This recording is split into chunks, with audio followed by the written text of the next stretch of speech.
Voy a empezar por los agradecimientos. El agradecimiento profundo de corazón a dos personas. Ninguna de las dos está aquí hoy. La primera a nuestro director, Miguel Ángel González Expósito, porque si yo ocupo hoy esta silla en este día y en esta hora es porque él renunció a hacerlo, puesto que tenía proyectado precisamente dar una conferencia hoy. Pero eso fue hace unos cuantos meses y al final me dijo, mira, sustitúyeme, ven y da tú la tuya y yo ya daré la mía cuando me convenga. Digo, claro, también es verdad que como eres el director la puedes dar cuando te dé la gana, ¿no? Eso es lo normal. Pero que, en fin, que a lo mejor habrían estado mejor escuchando a Miguel Ángel que escuchándome a mí. Y el segundo agradecimiento va para el archivero de esta casa, que es don Marcos Guimera Rabina, que ese sí que me da mucha envidia porque se encuentra a día de hoy en La Graciosa con su familia, sus hijos, sus nietos, disfrutando de unas vacaciones merecidas, aprovechando que los chicos le han venido de fuera. Entonces me ha escrito excusándose y yo diciendo, de excusas nada, que yo lo que haría es cambiarme, yo me voy a La Graciosa y tú te quedas aquí, pero nada, no ha sido posible. Lo de Marcos es sencillamente porque él fue desde el primer día el que me animó. Cuando estábamos aquí sentados en nuestras mesas de trabajo en su momento, él fue el que me animó a que hiciéramos una especie de listado, recopilación de personajes canarios que habían tenido que ver con la ciencia o la técnica. Y entonces, entre otros muchos, porque estuvimos haciendo listados lo más extensos posibles, entre otros muchos salió el amigo Tomecano, del que vamos a hablar hoy. Y a mí me pareció que era un personaje más o menos interesante, él le pareció que era mucho más que interesante, me embarcó, me dijo tienes que hacer una conferencia sobre esto porque este tío era muy importante. Y bueno, pues aquí estoy, unos cuantos meses después, con una conferencia preparada sobre Tomecano y la construcción naval oceánica. Bueno, he querido empezar con esta foto que ven aquí, que supongo que la inmensa mayoría de los presentes lo identifican. O sea, esto no hace falta decir que esto es Garachico, ¿no? Esto es el barrio de San Pedro de Daute en Garachico. Por si alguno anda un poco despistado, bueno, cuando sales de Garachico en dirección Buenavista y antes de llegar al monumento del emigrante, pues miras hacia arriba y el último barrio de Garachico, ese es San Pedro. Que de todo lo que se ve aquí, pues lo único que seguramente tenga que ver con la época de nuestro amigo Tomecano será la iglesia. La iglesia sí, seguro que tiene mucho que ver con él, con Tomecano, porque ahí lo bautizaron, en la iglesia de San Pedro de Daute lo bautizaron. Estamos hablando de 1545. Entonces, pues nada, este es el que fue su barrio y el que fue su casa durante mucho tiempo, porque él estuvo como vecino de Tenerife, no solo nacido en Tenerife, sino como vecino de Tenerife hasta 1580. Esta es la división que yo he preparado un poco de lo que va a ser la charla. La he dividido en tres aspectos. Uno primero dedicado a lo que es el panorama de la construcción naval en los siglos XVI y XVII, que son los siglos de su vida. Él nace a mitad del XVI y fallece, se supone, pues en el primer cuarto del XVII. Después de hablar un poco en general de cómo estaba la construcción naval ibérica en los siglos XVI y XVII, veremos un poco de sus andanzas personales, su vida, los aspectos biográficos que se han ido complementando en las últimas décadas y terminaremos con su famoso libro, el libro que es el que hace que lo tengamos en consideración como una de las figuras clave de la arquitectura naval española, ¿no? del Renacimiento. Su libro que, la primera parte del título, porque el título es más largo, se llama Arte para fabricar, fortificar y aparejar naos de guerra y mercante. Bueno, pues vamos a empezar un poquito con lo que es ese panorama de la construcción naval de los siglos XVI y XVII. Vamos a remontarnos a un poco antes, vamos a remontarnos al siglo XIII, y en el siglo XIII y XIV se da lo que es la construcción de atarazanas. Yo creo que todo el mundo sabe lo que son las atarazanas, unas construcciones enormes, normalmente muy monumentales, en las cuales se construían las naves. Y estos son, por ejemplo, aquí están las atarazanas de Sevilla. Allá por 1225, Alfonso X, el rey sabio, recién llegadito al trono, pues decidió mandar construir las atarazanas de Sevilla. Estas atarazanas que se ven aquí en una estampa de época y en el estado actual, que el estado actual ya no sé ni cuál va a ser, porque andan de reconstrucción, remodelación y reestructuración en las atarazanas de Sevilla. Se ve que van a quedar muy bonitas, pero no sabemos cuánto de bonitas. Bueno, pues estas fueron las primeras atarazanas que manda a construir la Corona de Castilla y las que configuran el valor que va a tener a partir de ese momento Sevilla como centro básico y neurálgico de todo lo que es la armada y la construcción naval y la navegación castellana. Estamos hablando 1225. Otra de las construcciones de atarazanas de la Corona de Castilla la tenemos aquí, las atarazanas de Santander, que están marcadas ahí con una elipse, en una reconstrucción virtual, de las cuales desgraciadamente no es como las de Sevilla, no queda absolutamente nada. En Santander lo único que pasa es que si ustedes van a la catedral a ver la catedral, pues la plaza de delante, una placita que hay al lado de la catedral, se llama Plaza de Atarazanas, porque ahí estuvieron las atarazanas de Santander, que eran las de la cornisa norte, ¿no? Estas también pertenecieron a la Corona de Castilla, son las atarazanas de Málaga, y ustedes dirán, bueno, pues esto pinta de atarazana no tiene, a mí me parece el mercado, ¿no? Un mercado tradicional. Es que es el mercado. Es decir, en el solar donde ahora está el mercado de Málaga, que es un mercado precioso, se encontraron los restos de las atarazanas árabes que existían ya cuando los castellanos conquistan Málaga. Entonces, la puerta principal, que es preciosa, como ven, la puerta principal, que es originalmente árabe, se traslada en el solar para que coincida con la puerta de entrada del mercado. Y es visitable, el mercado pueden ir allí a comprar pimientos, tomates o lo que ustedes quieran, es un sitio muy bonito y esta puerta es verdaderamente genial, sobre todo porque sabemos que procede de una construcción preparada para fabricar barcos ya antes de que la corona castellana conquistase Málaga. Aquí tenemos el otro reino. Si teníamos Castilla, pues ahora tenemos Aragón. El reino de Aragón, pues las atarazanas más importantes de todas son las atarazanas de Barcelona. En la reconstrucción ideal que se ve arriba a la izquierda, ven cómo está saliendo de una de las atarazanas, está saliendo ya construida, ya botándose una galera, ¿no? Una galera hermosa, larga. Y como ven abajo a la derecha, pues tenemos aquí el interior en el estado actual, que es una construcción muy monumental. Es una construcción grande y monumental. Desde luego no son las mayores atarazanas del mundo, pero son unas atarazanas muy, muy importantes dentro de lo que fue el Reino de Aragón. Estas ya son un poco posteriores, son de 1247, si no me equivoco. Aquí tenemos otra de las atarazanas del Reino de Aragón, que son las de Valencia, que están en lo que es el puerto y playa del Grao. Estas son mucho más pequeñitas, tienen solo 5 naves, aquí se construían navíos de porte relativamente inferior, pero siguen teniendo un interés muy grande, ¿no? Y como contraste con las atarazanas aparecen los astilleros. Los astilleros, esto es lo que sería un astillero renacentista con barcos en construcción.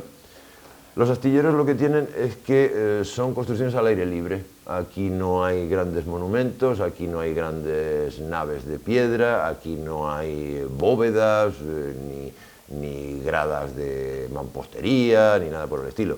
Aquí lo que hay es un terreno inclinadito que queda cerca del agua, donde se puede construir y echar la nave hacia adelante.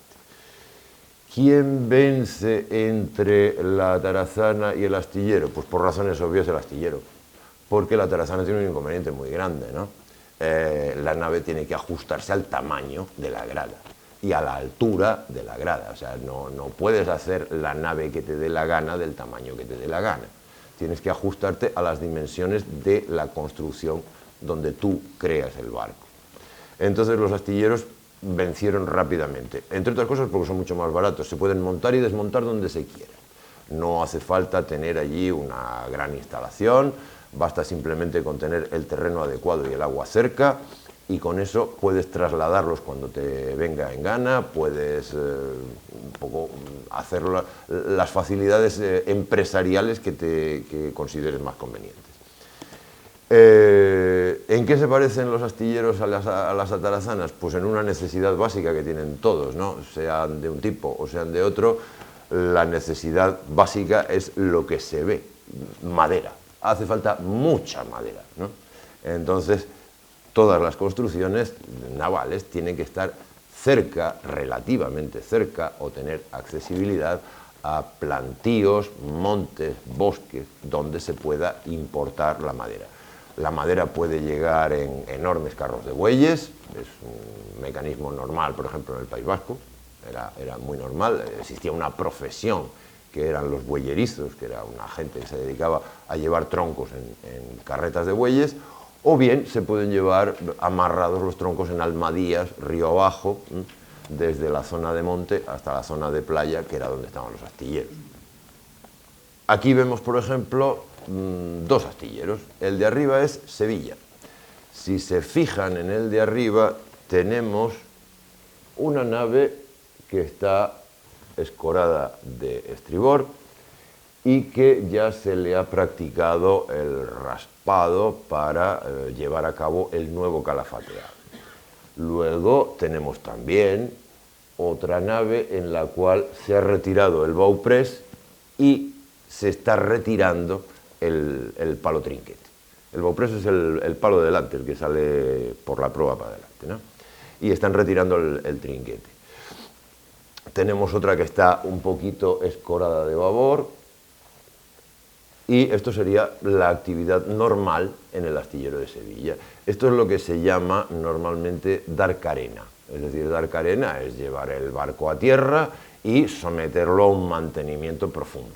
Un mantenimiento de que hay que rasparle toda la superficie exterior, hay que reabrir las grietas, hay que rellenarlas de pez o de algún tipo de brea, en fin, dejarlo otra vez en condiciones para que salga a la mar. Y esa tarea de dar carena, pues había que hacerla, si el barco no era de muy buena calidad, cada año, y si era de buena calidad, pues cada 2 años, pero no más. Y la imagen de debajo es ya un poquito posterior en el tiempo, eso ya estamos hablando del siglo XVIII, y es la construcción de un navío de línea en el astillero de Ferrol. Eso de ahí es el astillero de Ferrol, que como es una imagen idealizada, pues se ve un poco que se están haciendo 2 navíos gemelos y se ve un poco cómo son o cómo deberían ser, tanto por la parte de proa cuando queden terminados, como por la parte, de popa, como por la parte de proa, ¿no? ¿Cuál es la zona privilegiada de todos estos astilleros para construir navíos en el momento? Pues la cornisa cantábrica. El XIV y el XV son siglos que destacan porque los navíos mejores, los más caros, los más importantes, los más resistentes, los que mejor se venden, son los que están construidos en la cornisa cantábrica, sobre todo en la cornisa cantábrica del este. Ahí aparece el señorío de Vizcaya, que tiene una buena costa donde poner astilleros, aparece la provincia de Guipúzcoa y aparece el territorio de la montaña, que es lo que hoy llamamos Cantabria, y el territorio de la montaña donde estaban las 4 villas de la mar, o sea, San Vicente de la Barquera, Santander, Laredo y Castrurdial. En todas esas zonas se hicieron astilleros que construían navíos. El acicate que había para esta construcción naval era que se desarrolló muchísimo el comercio con Inglaterra, el comercio con Flandes, era el comercio lanero, recuerden, era el comercio del merino, de la lana de merino que venía de Castilla y que salía por los puertos del actual Santander en dirección a los mares, a las zonas del norte, ¿no? Y también porque los vascos destacaron, obviamente, en la pesca del bacalao y en la pesca de la ballena, y se iban hasta Terranova. Por lo tanto, eran muy buenos clientes de los astilleros porque necesitaban barcos bien construidos, bien resistentes, que pudieran llegar a semejantes zonas y en las que ellos pudieran faenar. Aquí la imagen es de Zorroza, y el astillero prácticamente ni se ve, porque el astillero es este poquitito que está aquí, donde hay un barco que está siendo botado, ¿no?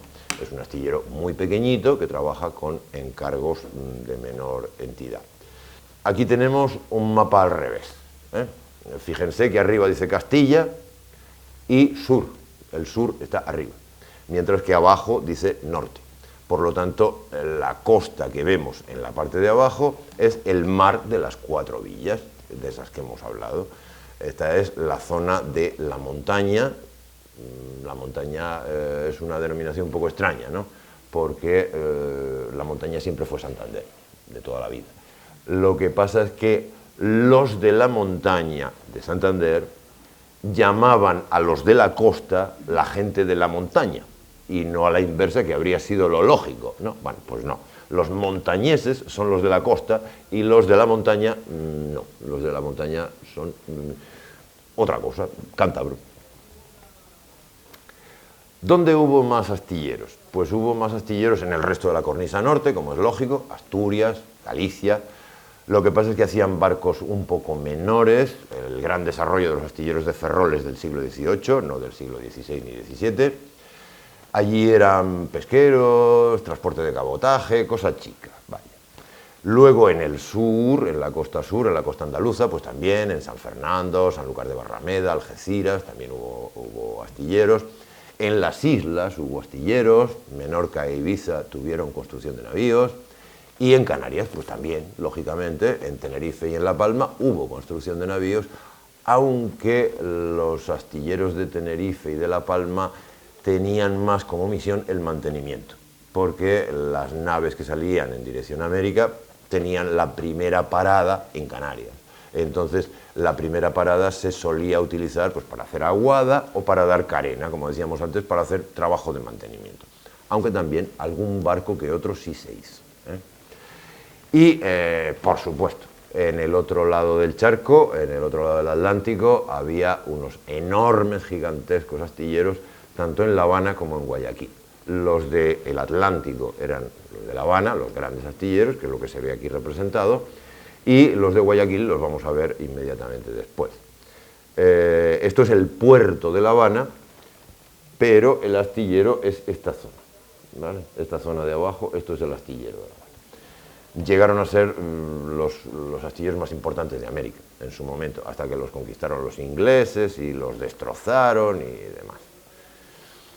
Y esto sería una representación del astillero de Guayaquil. Este es el astillero del Pacífico. Hacía falta tener un astillero en el Pacífico, entre otras cosas, porque existía el galeón de Manila. Y entonces, si había un galeón de Manila, había que construir y arreglar barcos en el otro lado del continente. Y para eso se hicieron los astilleros de Guayaquil. Aquí pasamos un poco a los temas que es importante tratar para entender lo que significó la carrera de Indias, que es, digamos que, la vía de transporte de personas y mercancías más importante del mundo durante 250 años. Entonces, ¿quién es Tomecano? Tomecano es un capitán y un piloto de navío de la carrera de Indias. Y es un armador de la carrera de Indias, es un comerciante, un señor que compra mercancías, las lleva a América, las vende, allí recoge mercancías, las trae para acá, también lo hace con pasajeros, o sea, es un armador, sencillamente.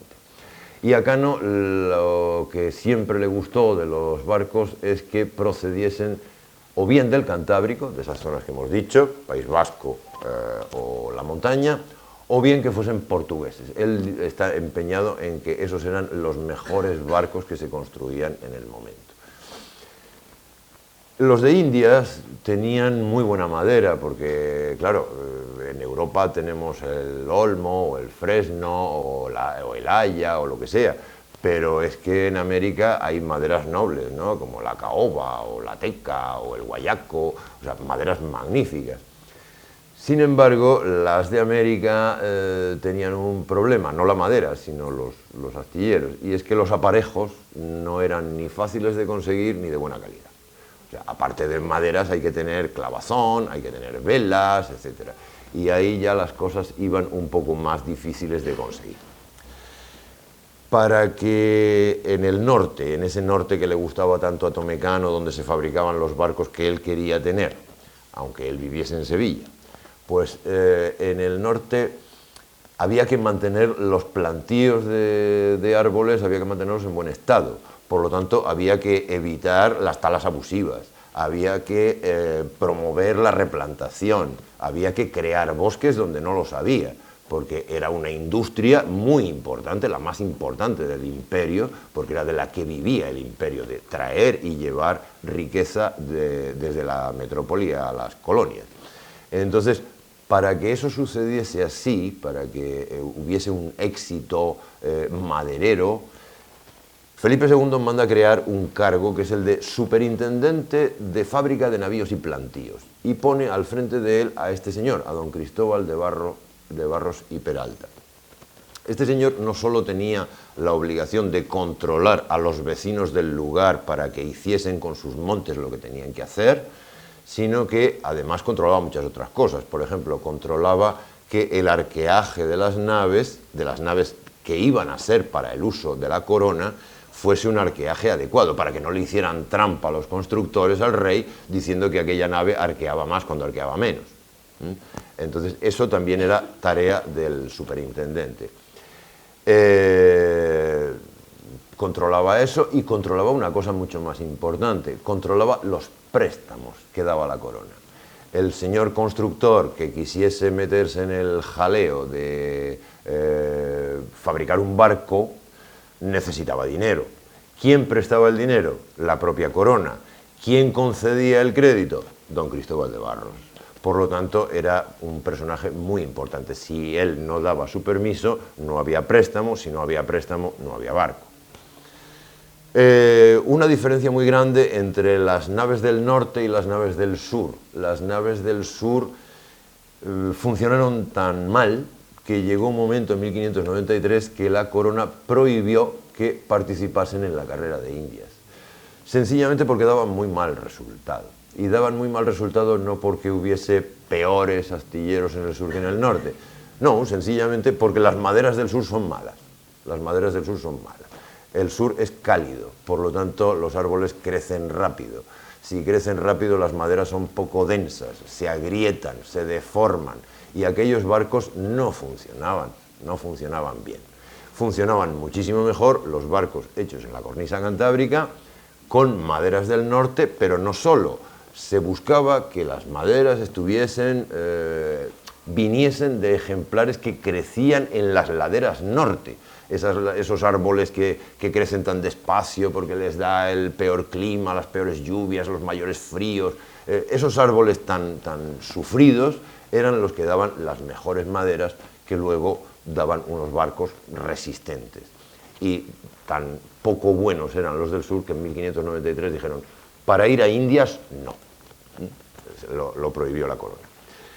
Y una cosa de la que supongo que saben, porque eso parece como muy obvio, pero por si acaso se lo cuento, es lo de la polivalencia de las naves. Nosotros estamos acostumbrados a que los barcos de toda la vida, o de toda nuestra vida, sirven para lo que sirven. Unos sirven para llevar viajeros, otros sirven para ser mercantes y otros sirven para ir a la guerra.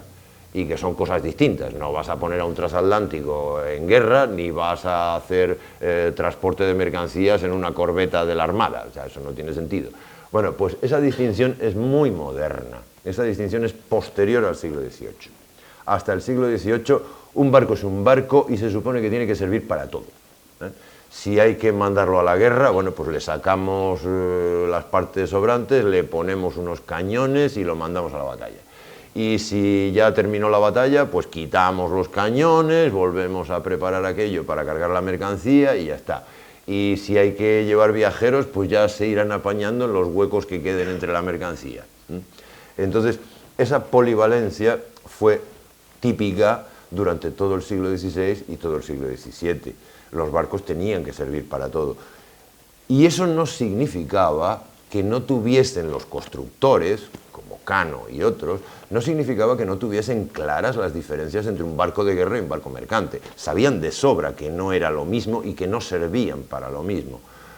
Que había que diseñarlos de una manera diferente unos y otros. Unos tenían que ser más rápidos, más ágiles, más maniobrables, los de guerra. Otros tenían que ser más resistentes, más capaces, los mercantes. Pero aún así y todo, el poder era el poder y significaba que el país tenía una flota de barcos y que si al rey le hacía falta usarlos para ir a la batalla, pues los requisaba todos y los mandaba a la batalla, sencillamente. Fuesen de guerra o no fuesen de guerra. Se cometieron muchos errores por eso. Se cometieron graves errores en batallas navales por culpa de abusar de esa polivalencia de las naves, que no era tal. Cano sabe de sobra y lo pone en el título de su libro. Dice, naos de guerra y mercante. No son lo mismo las de guerra que las mercantes. Por otra parte, gestión directa o régimen de asiento. Esto tiene que ver con la política real. Esto tiene que ver con lo que el rey prefería hacer. La gestión directa es que la corona diga, necesito 5 galeones, pues encargo 5 galeones. Y que me los construyan, y tienen que ser así, así y así, y los pago, y luego cuando estén ya listos que me los den. Yo mismo los aparejo. Eso sería la gestión directa. El régimen de asiento es, necesito 5 galeones, pues vamos a ver si hay 5 particulares por ahí que se atreven, que se arriesgan a construir por su cuenta 5 galeones y luego me los arriendan a mí, porque así me sale muchísimo más barato, ¿no? Es un sistema de arriendo real. El rey ponía un préstamo, el particular construía y una vez que había construido se lo pasaba al rey para que le pagase un arrendamiento y así el rey lo mandaba el barco a la batalla tal o a la batalla cual, ¿no? Esto osciló, esto iba y venía esta política, ¿no? A ratos se prefería la gestión directa, a ratos el régimen de asiento. Dependía del rey y dependía del momento y de las finanzas de la corona. ¿Quién era el defensor del asiento por encima de todo? Pues Carlos I, por ejemplo. Carlos I prácticamente nunca encargó ningún barco, simplemente dejaba que otros hicieran barcos y él se los alquilaba, y ya está. Felipe II se enfadaba mucho con esa política porque le iba muy mal, porque las naves eran malas, porque las habían construido deficientemente para abaratar, porque además los asentistas chantajeaban a la corona, pues si quieres las naves entonces me vas a tener que dar tales y tales ventajas. Entonces Felipe II no quería el régimen de asiento, prefería la gestión directa, pero a pesar de todo se tuvo que conformar, porque es que las finanzas del Estado iban como iban, o sea, mal, siempre mal. Ustedes saben que las finanzas del Estado, eso no ha cambiado, siempre han ido mal, y en cierto momento pues había que recurrir a lo que se tenía más a mano. Y por último, un poco cerrar el tema de que la organización de la carrera estaba ya planteada a la altura de 1560 aproximadamente. Sobre 1560 ya estaba organizada la carrera y hubo que crear 2 flotas de defensa de la carrera. La carrera quiere decir que, por si no recuerdan muy bien cómo era la cosa, la carrera quiere decir que todos los barcos que tienen que ir a América tienen que salir juntos en la misma expedición, no despegarse unos de otros e ir protegidos y escoltados. Y tienen que ir desde Sevilla hasta Veracruz, por ejemplo. Eso sería la flota que iba a Nueva España. Y luego, eso solía suceder sobre abril. Y luego, a la altura de agosto, salía otra flota, igual, todos juntitos y escoltados, que tenían que llegar hasta tierra firme, la flota de tierra firme. Tierra firme, entiéndase que era la vieja denominación de un territorio costero muy amplio, muy amplio, muy amplio, que sería equivalente a lo que ahora es Venezuela, Guayana, Colombia, Panamá, aproximadamente. Eso sería lo que se llamaba en aquel momento tierra firme. Y la de tierra firme no iba a Veracruz, iba a Cartagena de Indias, a Colombia. Para protegerlo, para esas escoltas, se crearon dos flotas. Una es la escuadra de la Guarda del Estrecho, que trabajaba, digamos, en las cercanías de la península, y la otra que iba durante todo el viaje, que era la armada de la Guarda de la Carrera. Una armada que mantenía todo lo que era la unidad de la expedición hasta que llegaban al Caribe. Y ahora vamos a ver un poco la diferenciación que hay entre la construcción naval en mares distintos, porque a nosotros nos va a interesar, obviamente, la construcción naval oceánica, la construcción naval transatlántica, la que cruza el charco, pero tradicionalmente y mucho más antigua es la construcción naval mediterránea. Como son mares muy diferentes, los barcos también van a ser muy diferentes. Los barcos del Mediterráneo, que son los conocidísimos desde tiempo inmemorial, desde griegos, cartagineses, romanos, etcétera, etcétera, los barcos están adaptados a un mar que es cerrado, como el Mediterráneo, a un mar que tiene un tiempo climático más o menos benigno, un mar que tiene vientos flojos, aunque sean variables y racheados, y un mar donde se puede hacer navegación a vista de la costa, si se quiere. Es decir, las distancias son cortas, los trayectos duran poco. Eso es a lo que estaban acostumbrados los europeos. El problema empieza cuando tienen que irse a distancias muchísimo más largas, donde se tarda mucho más en llegar y que tienen que ir por un mar que es mucho más bravo, que es el Atlántico, ¿no? Aquí tenemos pues, un ejemplo de las viejas galeras, en este caso cartaginesas. Fíjense como curiosidad simplemente en esto.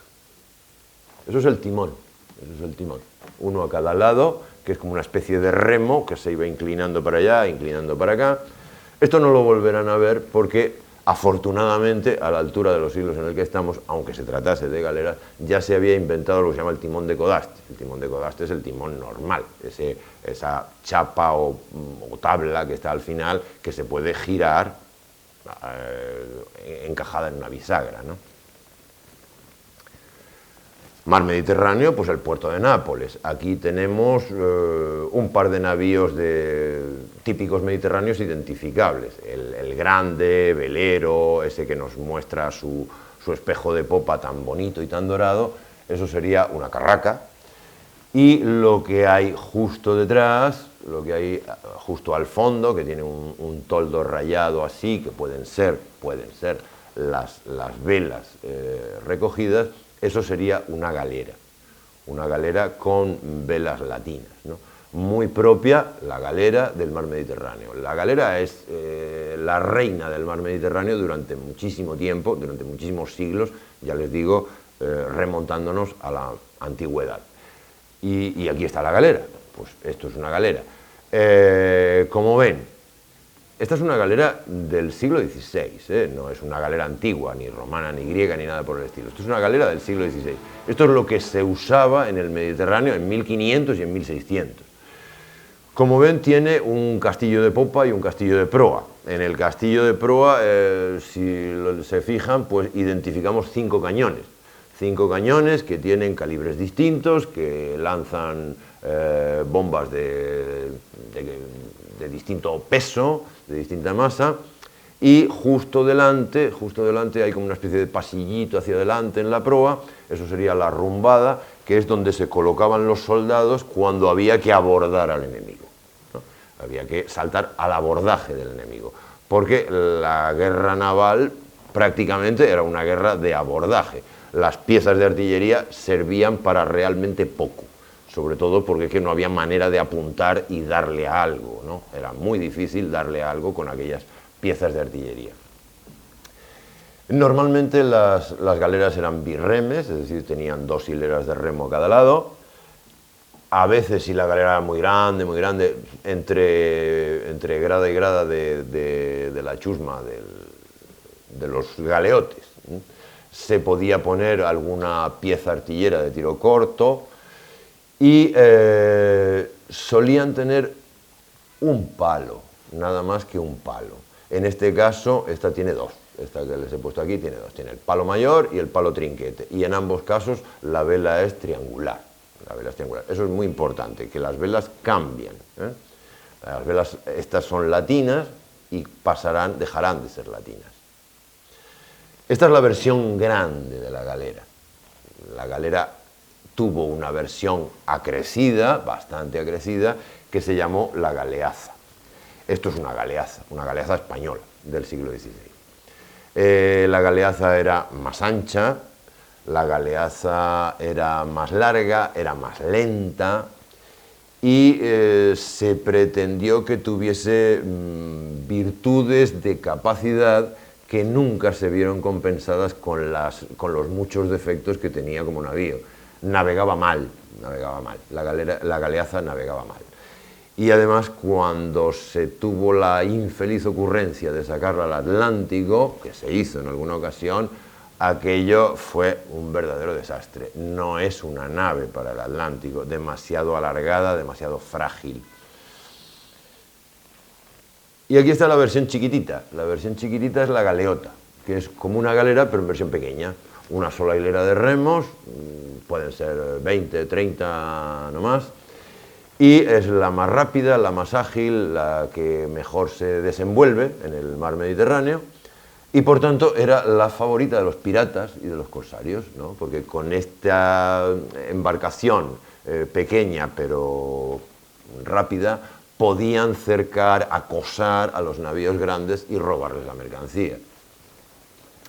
No me he resistido, lo siento, esto no me he resistido a no ponerlo, que es ver el Arsenale de Venecia. O sea, esto es, no sé, como ver una industria gigante antes de la industria, ¿no?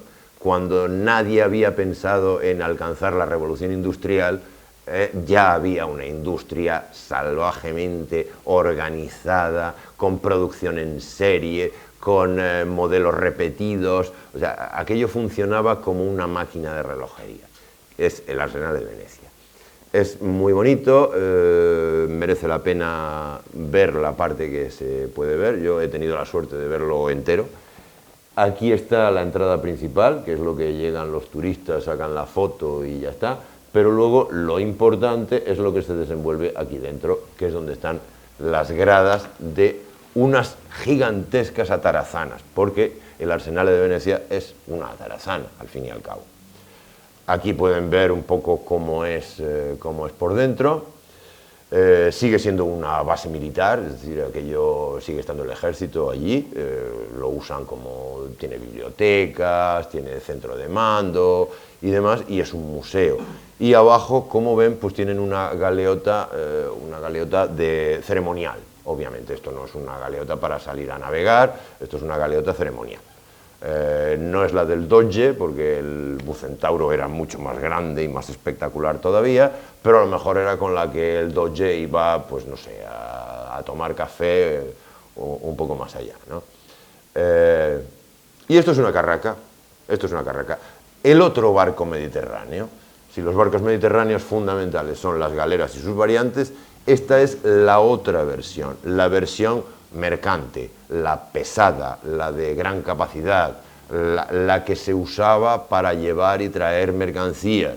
Esto era lo que usaban genoveses, venecianos, sicilianos. Esto era lo que usaban ellos para transportar por el Mediterráneo la mayor cantidad de mercancía posible. Yo sé que estas distinciones se escapan así a la primera vista, pero fíjense en una cosa, la carraca tiene un castillo de proa y un castillo de popa exageradamente altos, altísimos, ¿no? Aquello es como una especie de edificio de 3 plantas, una cosa enorme. Y además el francobordo, es decir, la distancia que hay desde la línea de flotación hasta la cubierta, también es muy alta. Eso obviamente le resta facultades de navegabilidad a la nave. Eso hace que la nave vaya mal, Mal en el sentido de muy lenta, muy pesada, muy difícil de girar, muy difícil de coger navegación de bolina, a contraviento. Era una nave que servía para lo que servía, para llevar la mayor cantidad de mercancía posible al menor coste posible. Pues vamos a pasar de un mar a otro. Vamos al Atlántico, que es el que más nos interesa. En el Atlántico, lo primero que nos encontramos es que los barcos son, como dice ahí, mancos y redondos. ¿Qué quiere decir mancos? Mancos quiere decir que no tienen remos, sencillamente. La propulsión humana a remo, la propulsión a sangre, que diríamos, eso ha desaparecido. En los barcos del Atlántico no hay propulsión a sangre. Los barcos del Atlántico no usan remos. Y las veces que se trajo navíos mediterráneos al Atlántico, fallo absoluto, muy mal. Entonces, los barcos del Atlántico todos van a vela, todos van a vela. Pero a vela, ¿qué vela? ¿A vela triangular, latina, o a vela cuadra, a vela trapezoidal? Pues empieza siendo la vela triangular. Como ven aquí tenemos dos carabelas, son carabelas las dos. Pero una es una carabela latina, tiene las velas triangulares, y otra es una carabela redonda, que es la que tiene las velas trapezoidales, ¿no?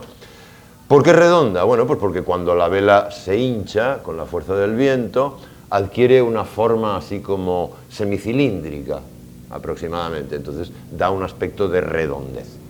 La carabela es un navío de origen portugués, es rápido, pequeño, de buena navegación, y dos de ellas, como todos sabemos, acompañaron a Colón, que Colón no iba en una carabela, Colón iba en una nao. Esto es una nao. La Santa María era una nao, mientras que la Pinta de la Niña eran carabelas, que por cierto se supone que una era latina y otra era redonda. Pues esto, que es una nao, en el fondo no es más que una adaptación de la carraca mediterránea al mar Atlántico. Cuando tú tienes que hacer que un navío capaz, grande y pesado funcione en el Atlántico, pues tienes esto, tienes la nao o navío. Esto sería una reproducción de la Victoria de Juan Sebastián Elcano. ¿Había otros navíos en esta tierra europea? Pues sí, desde luego los españoles no éramos los únicos que construíamos naves, ni los portugueses también construían naves, pues por ejemplo los holandeses y los alemanes. Y esto era una nave muy frecuente, simplemente porque era muy barata de hacer, el filibote, el fluit. Esto era típicamente holandés, una nave que tenía un poco calado, porque los puertos holandeses eran de poca profundidad, una nave que se construía con pocos recursos, pero tenía un inconveniente muy grande en el tema de la polivalencia. No servía para mandarla a batalla, o sea, esto no se podía armar y mandarlo a la guerra. Para hacer eso, los alemanes y los holandeses hicieron una versión más grande y más pesada, que es la Urca. La Urca sí se podía armar y sí se podía mandar a batalla. También le pasaba lo mismo, también poco calado, o sea, un puntal relativamente escaso para que la nave pudiese entrar y salir en puertos de poca profundidad. Y a un lado pues tenemos la Coca Hanseática, que como ven es una nave simplona, con la colocación de los tableros a tingladillo, es decir, no están ni siquiera empatados unos con otros, sino que se montan los unos sobre los otros. Y esto era una nave comercial pues, muy corriente y muy barata, de un palo solo, y se dedicaba o funcionaba en el mar Báltico, básicamente. Y este es el navío más imitado de todos. Este es el gran invento de la época. El gran invento, que es el galeón. Si la carabela era de origen portugués o la carraca era de origen italiano, el galeón es de origen español. Esto fue el mejor navío que se construyó en esos siglos, hasta que llegó el XVIII y fue desplazado por el llamado navío de línea, ¿no? Entonces, todo el mundo empezó a construir galeones. Son de origen español, pero los italianos construyeron galeones, los holandeses construyeron galeones, los franceses, los ingleses, todos copiaron el modelo del galeón, porque era la única nave que reunía todos los requisitos. Era grande, por lo tanto le cabía mucha mercancía, se podía llevar mucha mercancía en ella, pero aparte de grande era rápida, aparte de rápida era maniobrable y aparte de todo eso tenía la propiedad más importante de todas, servía para la guerra o servía para la mercancía o para lo que tú quisieras. O sea que era la nave típica y tópica de todo eso que se llamó la era de los galeones. Y en ella se fue probando todas las innovaciones técnicas que se iban llegando hasta la construcción naval. Cada vez que había un invento nuevo, fuese una bomba, un control de timón o lo que fuese, se probaba rápidamente en los galeones. Y fue la primera también que fue armada con artillería en ambas bandas, de manera profusa, intensa y bien calculada cuál era la altura adecuada a la cual debían ponerse las piezas de artillería. Aquí tenemos una réplica de un galeón, o sea, esto es una foto de verdad, esto es un galeón. Está en el puerto de Génova, atracado, y es visitable. Y aquí tenemos otras naves atlánticas que, bueno, no participaron en la carrera porque no tenían las dimensiones suficientes, pero que también se movían por el Atlántico con extrema facilidad. El Patache era un navío de intercomunicación, era lo que se mandaba para llevar rapidito los mensajes de un sitio a otro. Había que ir a tierra a decir que habíamos perdido la batalla o que la habíamos ganado. Pues que vaya un Patache, que es el que más pronto llega. La pinaza, que es un... Se llama pinaza porque está hecha entera de pino, cosa que era muy raro, ¿no? Siempre las naves se hacían de distintas maderas, dependiendo de que fuese para la carpintería de ribera, la carpintería blanca o lo que fuese, se usaban distintas maderas. Bueno, pues la pinaza estaba hecha solo de pino, por eso era muy utilizada porque era muy barata. El pino es muy barato. Duraban poco, eso sí, se estropeaban relativamente rápido, pero era, digamos que, el navío más económico. Y la Zabra, bueno, y su hermana mayor también, la Galizabra y otras naves. Esto era lo que se movía por el Atlántico, ¿no? Y entonces, ¿qué dice de las naves Tomé Cano? Pues esta frase que es muy bonita, ¿no? Dice, viniendo a ser una nao, cuando bien y del todo acabada, cargada y artillada, una de las admirables y particulares cosas que hay que ver en el mundo, no habiendo otra más semejante y parecida a una dama bizarra, galana, de gentil talle y gracia. Es decir, el hombre estaba enamoradito de sus barcos, era una cosa, él estaba enamorado de la mar y de los barcos. Entonces les dedica a la mar y a los barcos piropos continuos. Es una cosa, se pasó, pues hombre, desde sus 11 años que tuvo su bautismo de agua, su primera navegación, hasta que murió allá por los 70 y pico. Entonces, una vida entera metido en el mar. ¿Qué sabemos de la vida de Tomé Cano? Pues bueno, durante mucho tiempo se supo muy poco. Se sabía básicamente lo que él cuenta en su libro, pero lo que él cuenta en su libro es: soy natural de las islas de Canaria y vecino de Sevilla, pero no dice desde cuándo, pero no dice demasiadas cosas. He estado navegando durante 53 años, soy piloto desde hace 40, pero hasta ahí llegan los datos básicos que da él en su libro sobre su propia vida. Viera y Clavijo lo mete entre la lista de los autores canarios allá por 1776. Martín Fernández de Navarrete lo incluye en la Biblioteca Marítima Española. Tomé Cano forma parte de la Biblioteca Marítima Española. Esta mañana estuvimos viendo que el Martín Fernández de Navarrete lo tenemos aquí.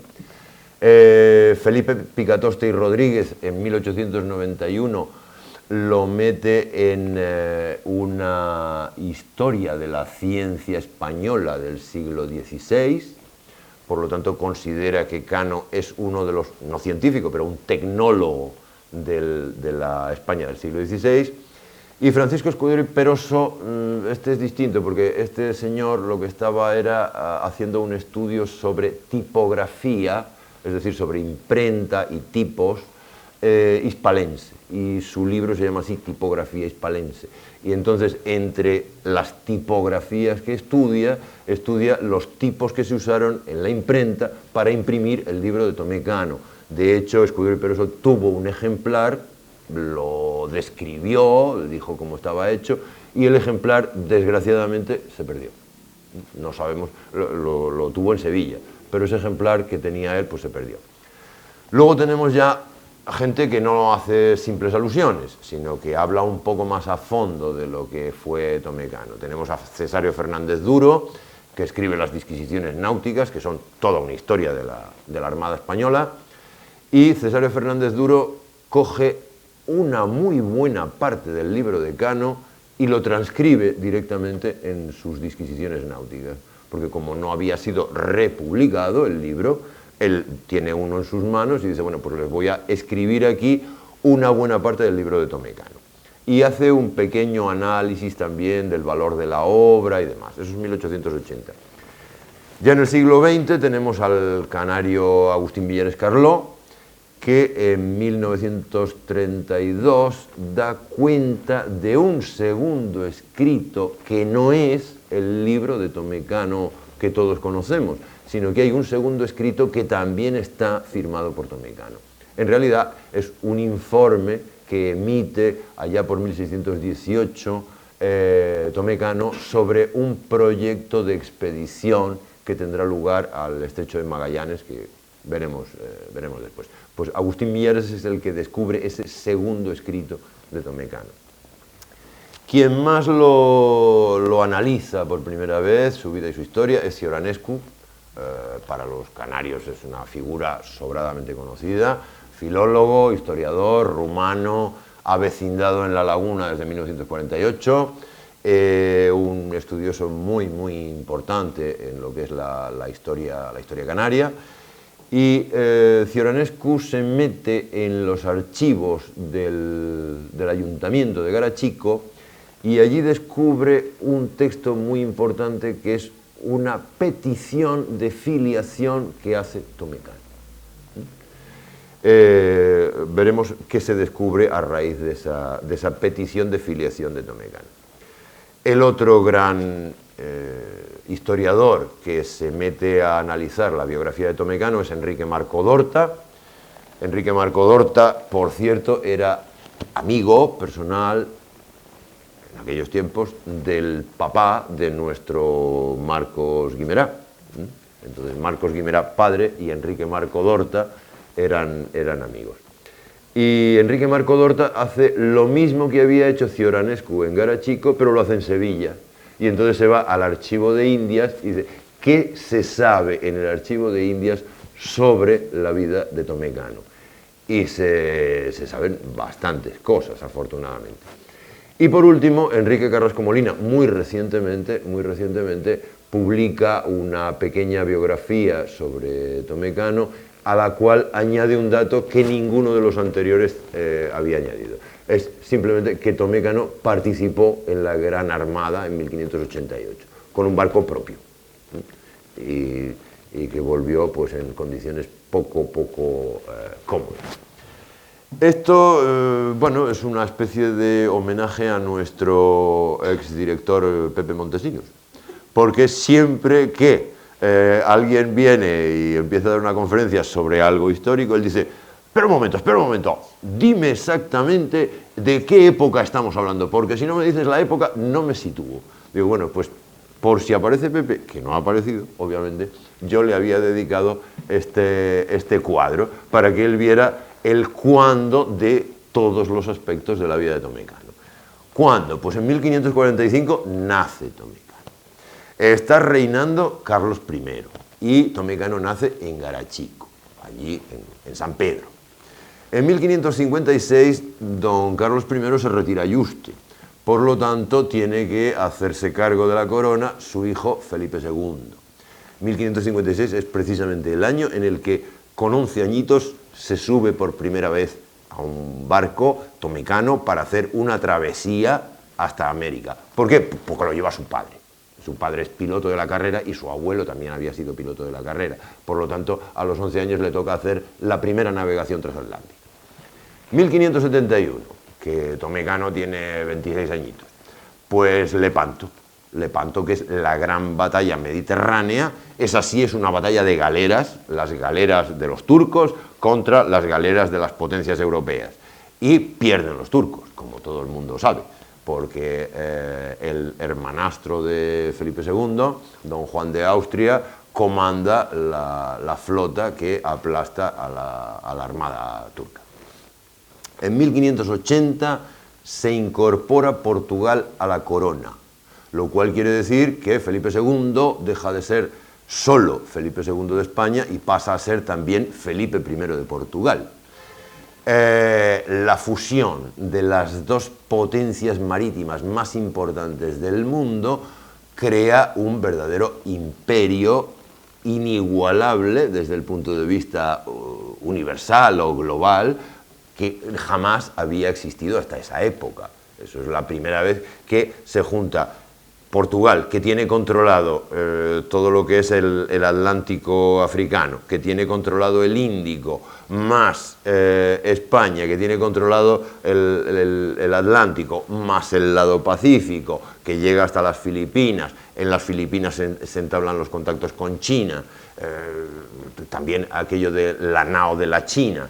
La nao de la China es el galeón de Manila, solo que como comercia con China, pues obviamente también recibe ese nombre. Bueno, pues la fusión de los dos reinos, que durará unos 100 años aproximadamente, no recuerdo, más o menos, unos 100 años, será determinante para el desarrollo naval oceánico.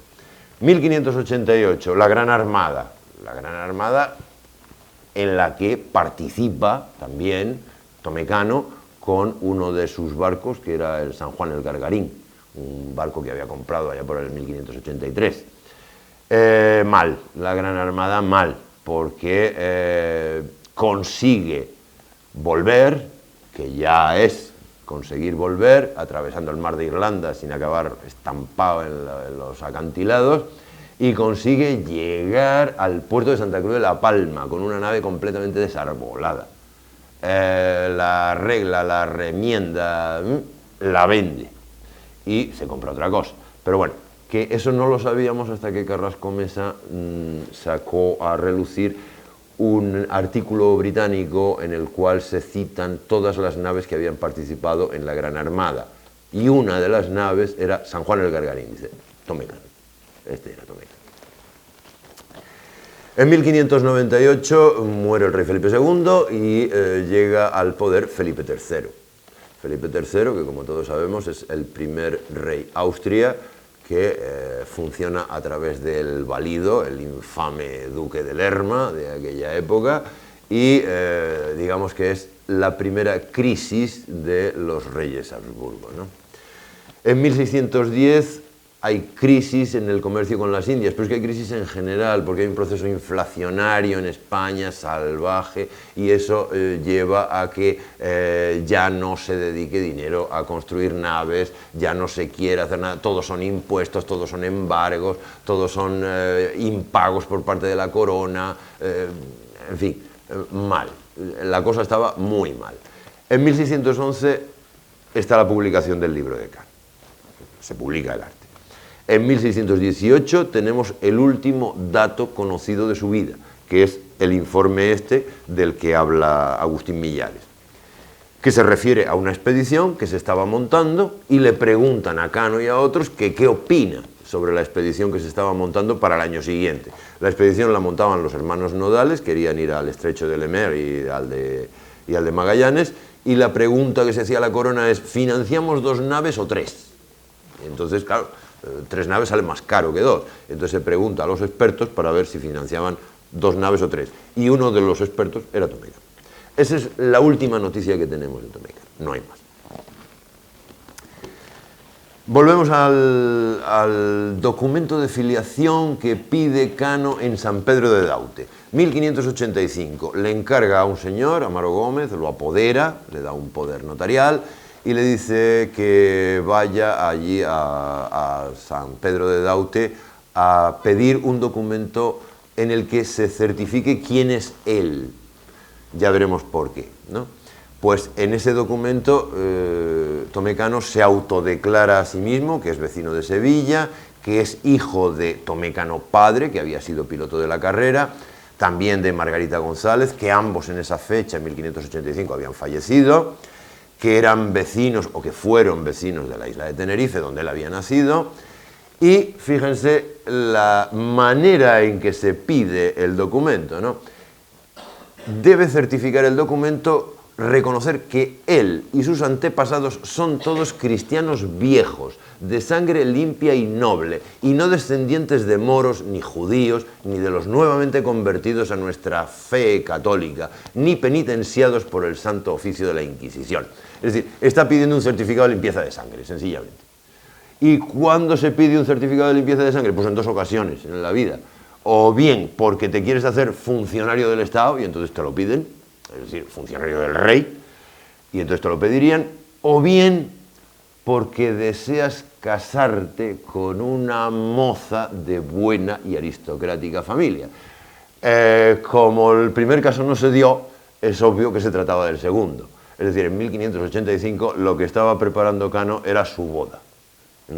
Y ya veremos luego con quién se casó y por qué le hacía falta un certificado de esto, es que si no lo tiene no se casa, o sea, eso está claro. Pues en este papel que él está pidiendo se autodeclara también nieto de Alonso Cano, nada que ver con Alonso Cano el escultor, o sea, es una mera coincidencia de nombres. Este Alonso Cano decía ser conquistador, haber estado con el adelantado Álvarez de Lugo, había sido también piloto de la carrera, por lo tanto pilotos de la carrera era el abuelo, el padre, el hijo. Lo fue también el hijo de Cano en su momento. Todos ellos eran pilotos de la carrera y además el abuelo decía haber sido hidalgo.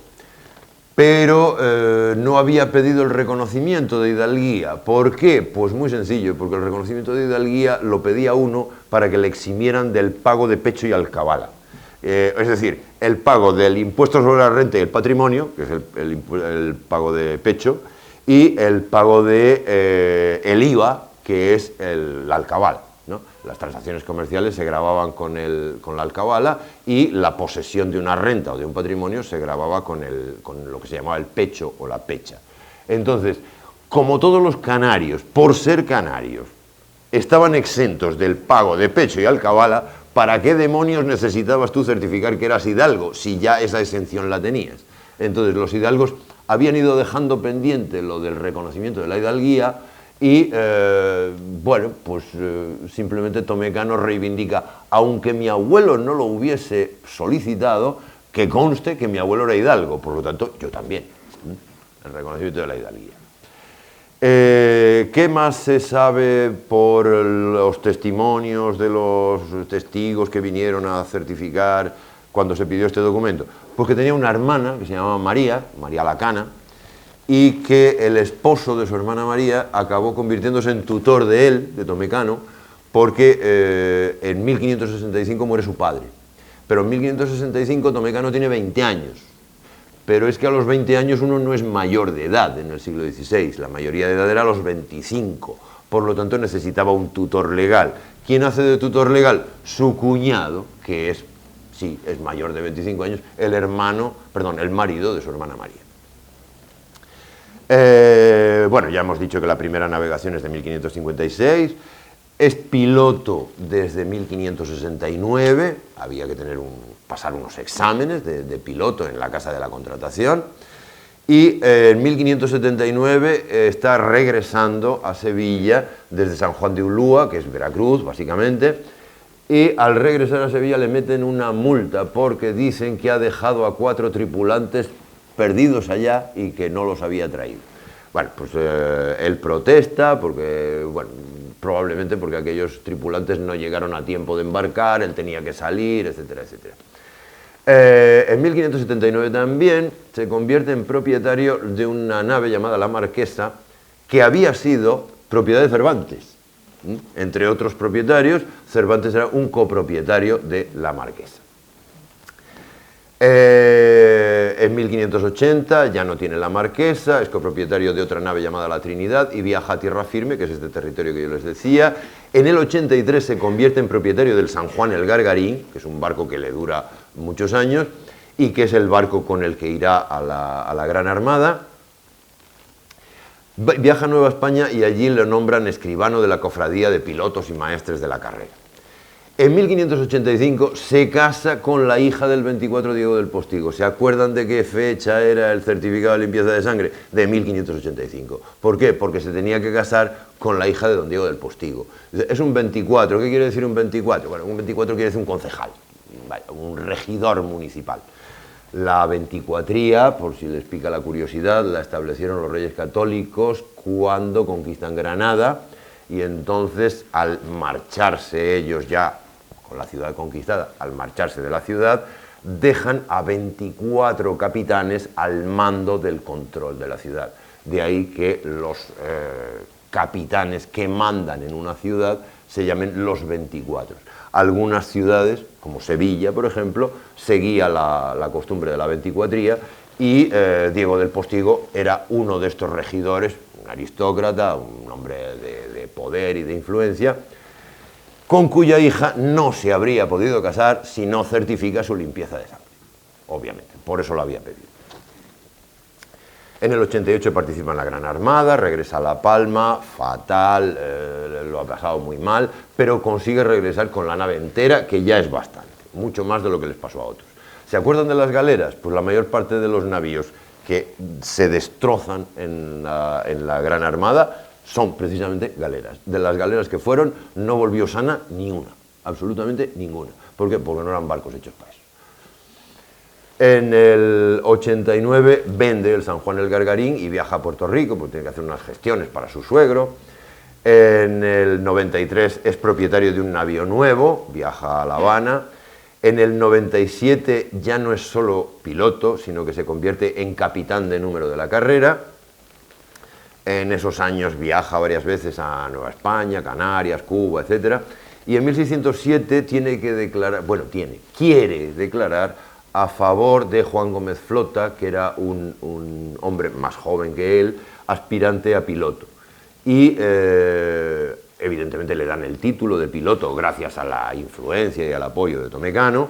Y pongo aquí padre de Inés y María por una sencilla razón. 5 años después, en 1612, este Juan Gómez Flota muere, deja a Cano como heredero universal de sus bienes, y le deja en la herencia también a sus niñas, que son Inés y María. Así que en 1612, por razones sobrevenidas, a Cano le crece la familia. Bueno, en 1610 viaja a Madrid como diputado de la Universidad de Mareantes, llamado por el Consejo de Indias para informar sobre la pretensión de Luis de Fonseca Coutinho. Bueno, aquí tienen al lado derecho la fachada de la antigua Universidad de Mareantes. La siguiente, la que obviamente Cano no conoció, la cambiaron de sitio, es el Palacio de Gobierno andaluz de Sevilla, ese monstruo maravilloso, precioso, gigantesco, que se llama Palacio de... ahora no recuerdo, la sede del gobierno andaluz, vaya, que es un edificio precioso. Eso fue después la Universidad de Mareantes, pero en la época de Cano era este pequeño y modesto edificio. Y aquí tenemos en un grabadito una reunión del Consejo de Indias. 1610 lo llaman para informar sobre la pretensión de Luis Fonseca. ¿Qué era la pretensión de Luis Fonseca? Pues Luis Fonseca era un portugués que dijo que tenía unas agujas magnéticas maravillosas con las cuales se podía calcular la longitud. Y entonces, claro, evidentemente optaba al premio supermultimillonario que había instituido Felipe II para aquel que pudiese calcular la longitud. Este señor estuvo mareando al Consejo de Indias y viviendo del cuento durante una larga temporada, creo que como unos 3 años más o menos, hasta que un comité de expertos, del que formaba parte Tomé Cano, dictaminó que aquello ni servía para calcular la longitud ni cosa que se le pareciera. Entonces, bueno, pues el informe negativo de Cano y de todos sus compañeros expertos sobre la falibilidad de estas agujas magnéticas, pues está recogido por él en su propio libro.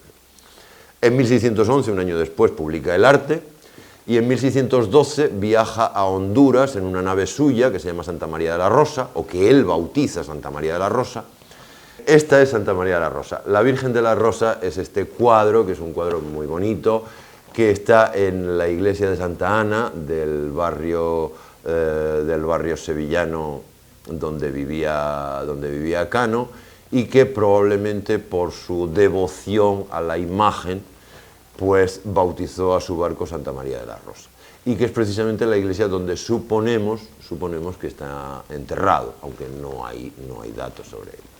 Bueno, en 1612 viaja en esa nave, pero pasa una cosa, y es que viaja con otra nave compañera, que es la San Fulgencio, y en la San Fulgencio va su hijo, que también se llama Tomé Cano. La nave naufraga. No sabemos si el hijo de Tomé Cano muere en el naufragio, si se salva del naufragio, no sabemos absolutamente nada. Simplemente que la nave naufragó y que el chico, que era un jovencito por aquella época, iba a bordo.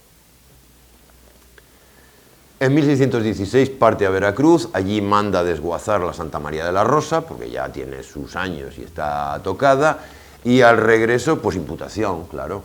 A él y a otros, la casa de contratación los quiere juzgar por haber echado al través, es decir, por mandar desguazar un barco sin permiso. Para poder desguazar un barco había que tener permiso de la casa de la contratación.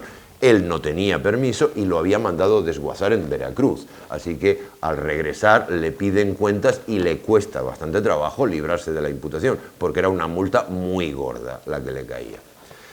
En 1618 emite este documento del que hemos hablado un par de veces.